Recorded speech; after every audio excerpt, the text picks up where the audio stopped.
ဒေါနီနဲ့အတ်အော့ဒေါနီကဘာကွာတာလဲဒေါနီဂရမာလေးကအတိတ်မှာကိုကြုံတွေ့ခဲ့ရတဲ့အတွေ့အကြုံနဲ့ပတ်သက်ပြီးတော့ရလဒ်တစ်ခုခုကိုသိမြင်လာတဲ့အခါမှာသုံးပြီးတော့တခါလေကြားလို့ရှိရင်ကိုသိလိုက်ရတဲ့ရလဒ်မျိုးကကိုကြုံခဲ့ရတဲ့အတွေ့အကြုံနဲ့စက်ကျင်ပတ်အခြေအနေဖြစ်နေတဲ့အခါမျိုးကိုဖော်ပြတဲ့အခါမှာလည်းသုံးပါတယ်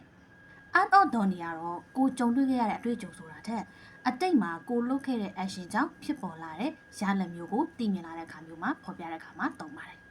ဒေါနီနဲ့အတ်အော့ဒေါနီရဲ့ဆိုလိုရင်းလေးကိုမြင်သာသွားအောင်လို့အချက်ပတ်တန်လေးနဲ့ရှင်းပြမယ်နော်ဒေါနီက과거에 보니 A였는데 지금은 B다အတိတ်မှာကြုံခဲ့တော့ဒီလိုဖြစ်ခဲ့တာလေဒီလိုဖြစ်ခဲ့တယ်ဆိုပေမဲ့အခုတော့ဒီလိုပုံစံရလက်ကြီးဖြစ်နေတယ်ရလက်ကြီးဖြစ်လာတယ်ဆိုတဲ့ပုံစံမျိုးနဲ့သုံးတယ်ဥပမာ날씨가 춥더니 눈이 온다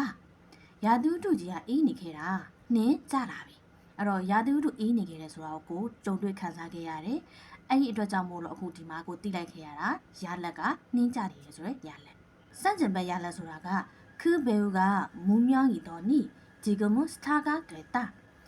အဲ့ဒီတရုပ်ဆောင်ကနာမည်မကြီးခဲ့တာလေအခုတော့ star ဖြစ်နေတယ်။ကိုတိခဲ့တဲ့ကာလကိုကြုံတွေ့ခဲ့ရတော့ဒီတရုပ်ဆောင်ကနာမည်မကြီးနေတာ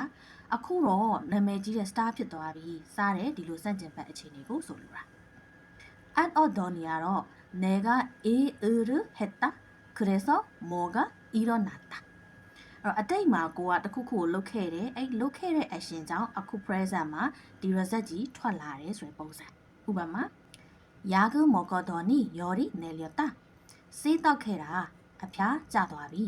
အဲ့တော့ဆေးတောက်တာကကိုယ်တိုင်တောက်ခဲ့တာကိုယ်တိုင်တောက်ခဲ့ကိုယ်တိုင်လုပ်ခဲ့တဲ့ action ကြောင့်အခုအဖျားကျသွားတယ်ဆိုရလက်ကြီးထွက်လာတယ်운동을 했더니 몸이 가벼워졌다အားကစားလုပ်ခဲ့တာလေခန္ဓာကိုယ်ကပေါ့ပါသွားခဲ့တယ်အဲ့တော့အားကစားကကိုယ်တိုင်လုပ်ခဲ့တာကိုယ်တိုင်လုပ်ခဲ့တဲ့ action ကြောင့်ဒီမှာခန္ဓာကိုယ်ပေါ့ပါသွားတယ်ဆိုရလက်ကိုထွက်လာတယ်အချင်းပြန်ချုံရရင်ဒေါ်ဒီ at or ဒေါ်ဒီ grammar လေးကအတိတ်မှာကိုကြုံတွေ့ခဲ့ရတဲ့အတွေ့အကြုံဒါမှမဟုတ် action နဲ့ပတ်သက်ပြီးတော့ရလက်တစ်ခုခုကိုသိမြင်လာတဲ့အခါမှာသုံးတယ်ဒီ grammar ရဲ့ထူးခြားချက်အနေနဲ့ကအဲ့ဒီသိလိုက်ရတဲ့ရလက်ကကြိုတင်ခန့်မှန်းတွက်ဆထားတဲ့ရလက်မျိုးမဟုတ်ဘဲနဲ့မထင်မှတ်ထားတဲ့မခန့်မှန်းထားတဲ့ရလက်မျိုးကိုသိမြင်လာတဲ့အခါမျိုးကိုဖော်ပြတဲ့အခါမှာသုံးပါတယ်ဒီ grammar လေးနှစ်ခုကိုတေချာလေးနားလည်သွားပြီဆိုရင်သူနဲ့ပတ်သက်တဲ့စာကြောင်းလေးကို comment မှာရေးပေးခဲ့ပါဦးနော်